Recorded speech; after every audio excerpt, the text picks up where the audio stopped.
Hi, welcome to What the Flick. I'm Matt Atchity. I'm here with Cenk and Anna. We're going to do a quick recap. We've just watched episode 2. We saw a lot of things happen here. Damn right we did. We get a little update on Stannis. We get a little bit of an update on Bran. We see most of the action take place in King's Landing, kind of some of the political stuff leading up to the wedding, and then the wedding. Yeah. And most importantly, not just the wedding, but the reception. Oh. And most importantly, not just the reception, but a red wedding of a different sort. Yeah, exactly. Right. Don't go to weddings if you live in this, you know. Right. Don't get married. As we were watching it live, I was saying, like, man, when they go and greet Joffrey, I would have kept that so short, right? Like, congratulations, I'll see you later, because you do not want to talk to Lannisters, right? Especially their weddings, etc. And I was thinking, like, get out of the wedding. If I'm like, Tyrion was thinking of leaving as soon as possible, I'm like, yeah, go, get out of there. And apparently, Joffrey should have gotten out of there. Yeah. So, okay, so let's do it, man. Let's do it. Right. We've been waiting for this for a long, long time. And it finally happened. Oh, and it felt so good. It felt good, but I hate Joffrey so much. And throughout the entire episode, he was so deplorable as usual, right? That when he's dead, you want him to suffer longer. So I felt like, okay, he's choking. I want more. I want someone to, like, I don't know, like slash his kneecaps. I know he can't get shot in the kneecaps because guns don't exist, but you know what I mean? Like, I want him to suffer more. I don't know. You wanted him to get the Theon Greyjoy treatment. Yes. I wanted them to drag it out throughout episodes. And obviously I didn't read the book, so I didn't know what his fate was going to be, but I would have preferred for it to be more torturous. One of the things this episode does is it really shows you how much of an asshole he is right before he gets it. Like, unless anyone think otherwise, let's remind everyone, Joffrey is loathsome. He is the worst person in King's Landing, bar none. So I'm going to take it a step further. I've actually never hated someone as much as in television history as much as I hated Joffrey. Mm-hmm. I think he is the ultimate villain. Like, I challenge anyone to come up with a villain more horrible and disgusting and depraved than Joffrey. Theoretically Baratheon, but in fact Lannister. Okay. Right. And so the fact that he died was awesome. And for those of you who watched it live with us on the live stream, I literally did a standing ovation when he died. And to me, Anna, first of all, I wanted that kid dead so much. Okay. That I reminded myself in my head, soak it in. Like, every second he was suffering, I was like, soak it in, right? Yeah, like there's the throw up and the when he starts choking, you are on the edge of the seat, you're like, yeah. Yes. Yeah. Yes. Okay, but to Matt's point about how they really showcase how terrible he is leading up to him being killed, or I don't know what happened, why he got killed. We'll get into that in a second. Yeah, we'll get into that in a second. But I like that they did that because so often with that show, I mean, justice is not even an element in this show, right? There's so many good people that get killed on a regular basis. So I feel like, you get a little, they toss you a bone and they make you feel a little good about someone dying. Well, someone bad dies for once. And the scary thing is Martin has said recently that he is not interested in happy endings and justice. Yeah. Like, he wants to write stories that are realistic. Like, sometimes the bad people win. Yeah. Mm-hmm. Right? So, well, look, that's the thing. The story isn't going to end with hugs and kisses and roses under any circumstance. So we'll take a just death rather than an unjust death any day. Like, a death is the best ending you can have as long as it goes to the right guy. Right. And in this case, it couldn't have gotten to a better guy. Okay. I was thinking, down goes Joffrey. Down goes Joffrey. So good. Okay. So, and then one more thing about his delicious death before we speculate on who killed him. In that moment where he looked up and he pointed at, it appeared that he was pointing at Tyrion, and he thought, like, oh no, he killed me. Like, I don't think there's any way in the world Tyrion killed him, of course, right? But I was so happy that he thought that before he died, right? That it wasn't random, it wasn't a power play, in his mind, right? He wanted in his mind to be personal. Yes, that it was personal, and the guy that he hated, his uncle that he couldn't stand, that kept the only guy with enough balls, or any balls, to slap him around physically, metaphorically, etc. And to think that that guy who is the one guy who wouldn't fucking kneel to you, is the one that fucked you over and killed you dead, right? Yeah. Now, it's not the case, but I love that he thought that before he died. I love that he thought that, but obviously there are ramifications to that. So Cersei thinks that, he's the one who killed her son. And now I'm really worried about what his fate is going to be because I love him. I think he's one of the best characters, and now he's probably going to die. Okay, well, first of all men must die. Valor Morgellus. The night is dark and full of terrors. Yeah. Okay, so I'm not worried about Tyrion. Of course, he's going to be tortured. It's going to be horrible. Blah blah blah blah blah blah blah. But so smart people survive in Game of Thrones, generally speaking. Okay, until they die. Okay, but look. First of all, I'm surprised I'm glad you said that though. That's a really perceptive thing, right? Because Ned, for instance, is a good person, but he's not. He's naive, right? He's not crafty. And it's the crafty, smart people in this show and in this series that are the ones that survive. And on a certain level, kind of ruthless too, without going too far. But you got to be a little ruthless, and you got to be pretty smart, and you got to know what you're getting into. Which is why I'm shocked that Sansa is still alive. I mean, I feel like with Sansa, it's been pure luck. It's incredible. Right. I feel bad for her, but she's literally the dumbest person on the show, maybe aside from Hodor. Well, the best thing she's got going for her is that she's not really a threat to anyone right now. Yeah, that's true. If you're competitive with Hodor on intelligence, things did not go well for you. But I feel like Sansa's role is to be the psychological equivalent of Theon Greyjoy. Mm-hmm. They're constantly psychologically torturing her, and they've got her on that rack, and you're like, all right, just please ease up for a second on the poor girl. And great. That at least Sansa got to see Joffrey die like that. So wonderful justice. Okay, look, I'm surprised Cersei was stupid enough to think that it was Tyrion.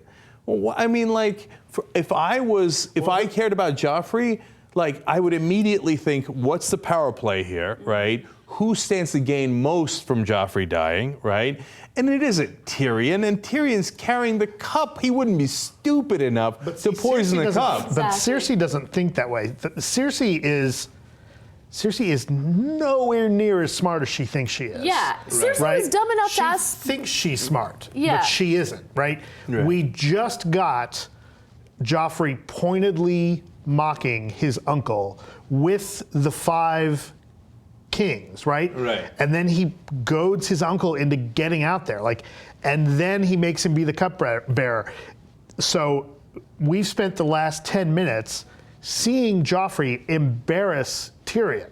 So in Cersei, and everyone else is there, in everyone's mind, it's, oh, right, well, I would have done that too, right? Mm-hmm. And you got to figure at a place like King's Landing, probably everybody's walking around with a bottle of poison in their pocket, right? That seems like that kind of town. Right. So you got to figure everyone at that banquet, having just seen Joffrey make a spectacle of screwing with his uncle, that the natural answer is that it's Tyrion. It's crazy. Yeah. No, it's but it's so obvious that it's not him. Right? To us, to the viewers, right? Yeah. But you got to figure in that world, not everyone knows that. Right. So the first person I would suspect immediately is the old lady. Because all of a sudden, who's left in charge but the queen? Mm-hmm. Fascinating how that happened insta-fucking-taneously, right? And by the way, that's a king that is so unreliable that he could snap and do something crazy at any moment, right? So you can't take any risk with your daughter staying with him, let alone that bastard impregnating her, right? That all of a sudden, boom, he's out the minute she's queen, and that queen, the old lady, ain't nobody's fool, okay? So, the only other person that's obviously at play here is the quote-unquote fool, right? The knight Dantos. That comes to Sir Dantos. Sir Dantos that comes to Sansa and says, we got to get out of here right away, right? So it might be that he was just trying to protect her because God knows what Cersei's going to do, etc. Or there's a small chance that, not even a small chance, maybe he's involved. Maybe he's the one who planted it for the old lady, because the old lady ain't gonna plant it herself. Yeah. She's not, that's not what she does, right? I feel like it was planned because remember in the very first episode, he came to her, he offered her this beautiful necklace, and there was something going on. I feel like he was part of this strategic move to kill Joffrey and get her the hell out of there. And he already feels like my house is done for, and giving the necklace is a way of saying I'm done. There isn't going to be any wife for me to give this to. There isn't going to be anything like that. So I might as well go out with a bang. So if I had to guess, I would say that it was his hand, but it was House Tyrell's the dowager. That it was her doing. Right. That's my best guess.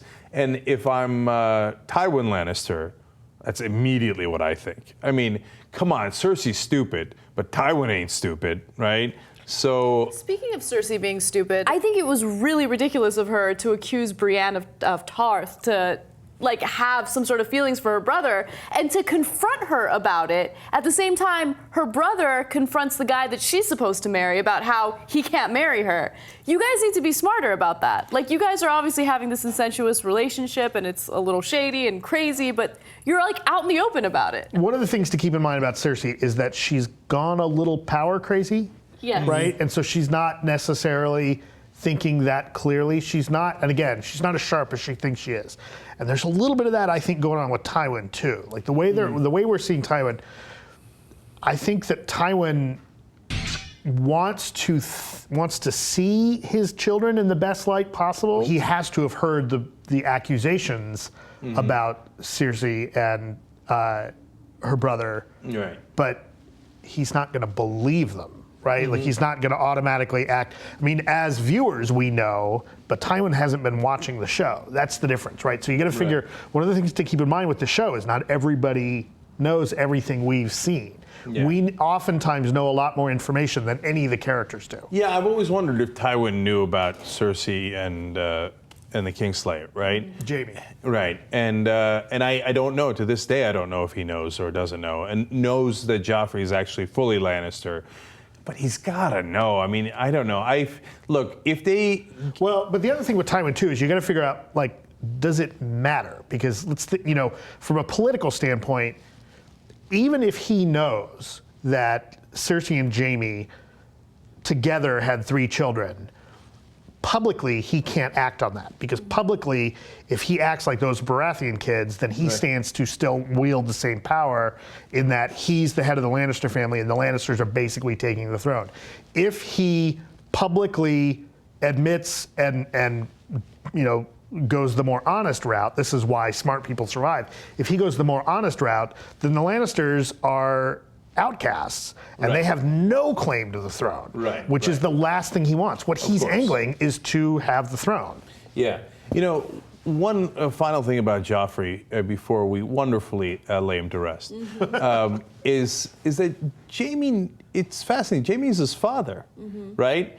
But Jaime almost showed no interest in him throughout the entire series, right? Like, I don't know if he does in the books, but in the TV shows, never really gave him a second thought, and never like, oh, I love him and I want to protect him, and never, oh, I'm embarrassed by him. I can't believe my son's such a freaking prick, right? Well, maybe he showed no interest because his son was a dick. So he's like, whatever, no one needs to know he's my son, so I'm just gonna... That turned out convenient. Exactly. Like, the one advantage of having sex with your sister is that when the king is your son and he's such an asshole, at least no one knows. Exactly. So now, other things actually happened in the episode. Did they? But not nearly as gratifying as Joffrey getting it. So, and by the way, let's just take one last second here to note that we've been waiting now, 4 seasons for this son of a bitch to die. And so, and it seemed like for a while that we were going to go 9 seasons and that he was going to just torture us with this guy being alive endlessly while all these terrible deaths happen. So, this is a huge moment of relief and gratitude to the writer.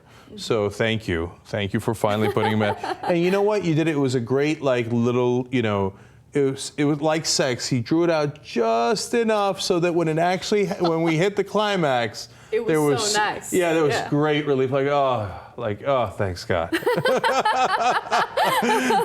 So, we now have a new king. Okay.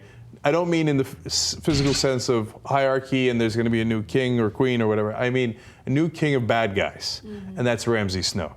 Right. Okay, Ramsay Snow is the only guy in the 7 Kingdoms who would be competitive with Joffrey for vicious son of a. Maybe he's more vicious, not as stupid, not as annoying. Well, what makes Ramsay scary is that he's a hell of a lot smarter than Joffrey, right? Yes, that's Ramsay's right. no dummy. Like as much as he may argue with Roose Bolton, his father, about what he's doing, he's really crafty, and they may have disagreements about how to get things done, but Ramsay kind of knows what he's doing. Oh, absolutely. And look, the Greyjoys are no cheery lot, right? I got no horse in that fight, right? So if he beats the Greyjoys, that's fine and dandy with me, as long as someone would put Theon out of his misery. But those guys now know, as Matt was saying before we got started, that the two Stark and Rickon are still alive. Yeah, and that is not good news. Right. So that and having him.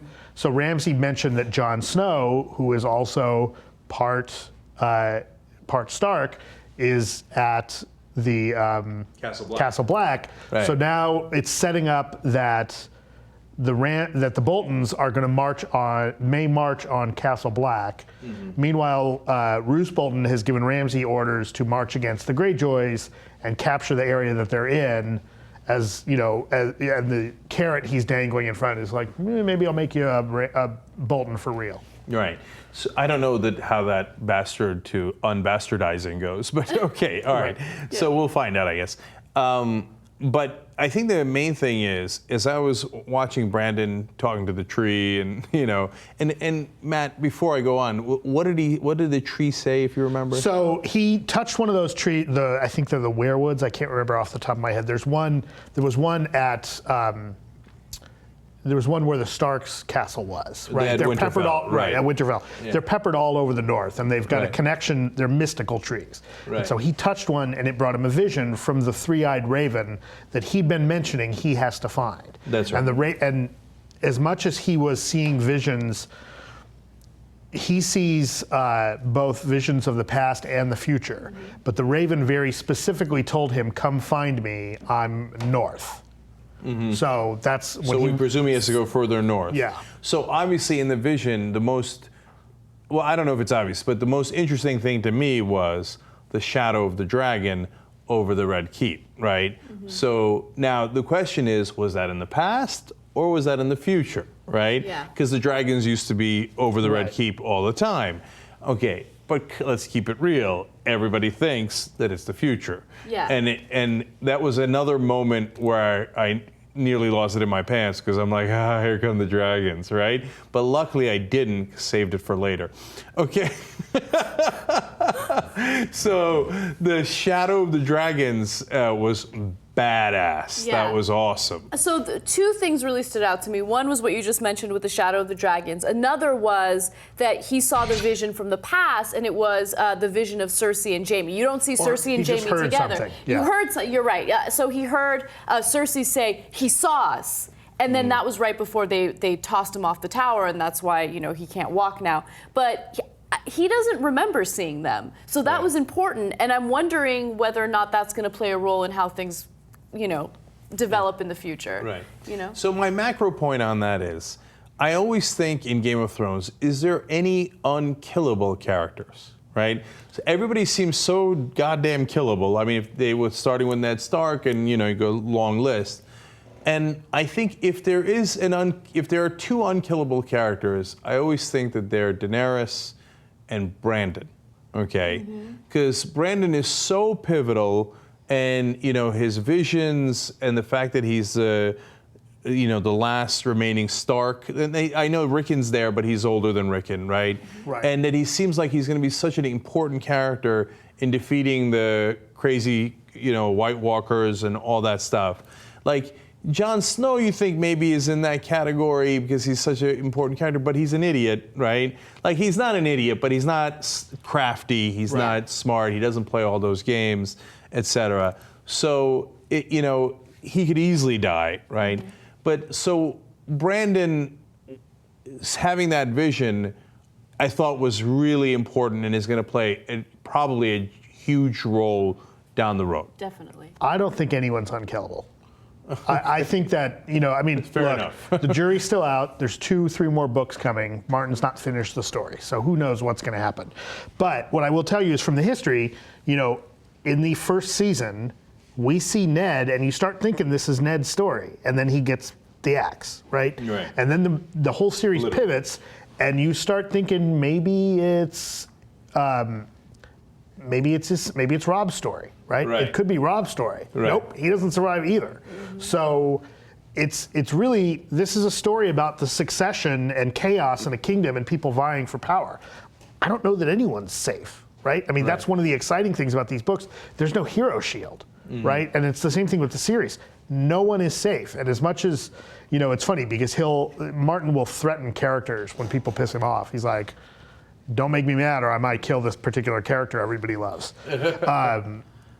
I think that could still happen. He's a guy that if it's honest to the story, it could be we could end up, it's entirely likely we could end up with 2 or 3 new point of view characters by the time this series is done, and a lot of favorites are gone, right? So I don't think anyone's safe. So that's absolutely which is true. Really, really exciting from a storytelling, right? Because you watch something like Star Trek, you watch a regular series, they're going to make it out by the end. How are they going to wrap this up? But we've seen consistently, you can't depend on that. We've seen consistently, I don't know if this guy's going to survive.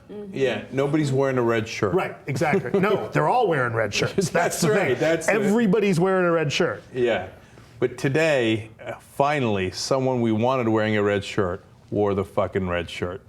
Okay, and at his own wedding. So I guess that would make it a red shirt wedding. Yes. All right. I'm looking forward to the other 8 weeks, but I'm not sure how it gets any better than this. It's funny because people were complaining that last week started off a little slow, right? It was a lot of setup. This week, we got something pretty big in this story, right? I think this was exciting. You kind of wonder where they're going to go from here. Yeah. And one super last thing about all the different gods and stuff, and it's so not a point of view story that we're used to, as Matt says, that we're not even sure which gods are the right gods, right? Because the mystical trees clearly have some power, right?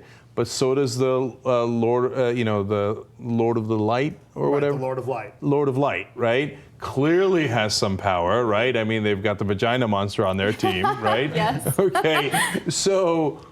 Right, or there's the 7 gods that everybody kind of believes in, or at least a lot of people kind of believe in. I still go back to, I can't remember the character's name, but the guy that taught Arya first how to use the sword, right? That's my favorite. There's only one god. He's the red god, and we tell him not today. Oh, okay. Right. That's to him. There's only one god, and I think that's the one with all the power. Right, and we're not sure that he survived or didn't survive either. So God knows whether he comes back into the story at some point.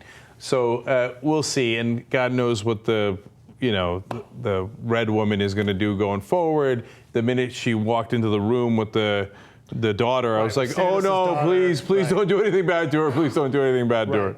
Right. So we'll see how that goes. And so who survives? Who knows? Which person wins? Which god wins?